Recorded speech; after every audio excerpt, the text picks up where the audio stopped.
ఇది తలకాయల పులుసు. ఓకే, నేను చూపిస్తాను.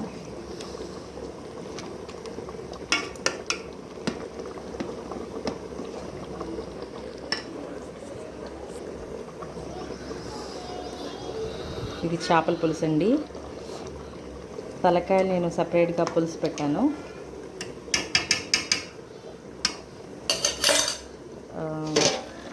ముక్కలు సపరేట్గా పులుసు పెట్టాను. ఇది చేపల పులుసు.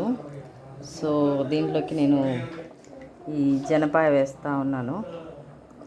ఇది లాస్ట్లో వేస్తున్నాను.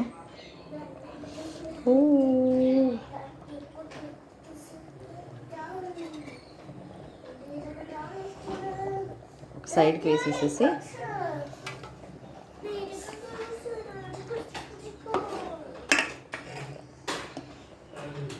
నేను ఫస్ట్ టైం అండి జనపాయ ఉండడం.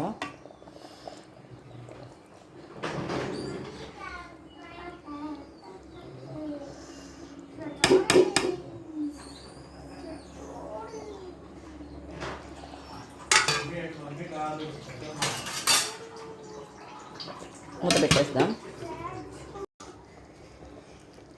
ఈ జనపాయ చాలా మంచిదంటండి, చాలా టేస్టీగా కూడా ఉంటుంది. సార్ మీరు ట్రై చేయండి.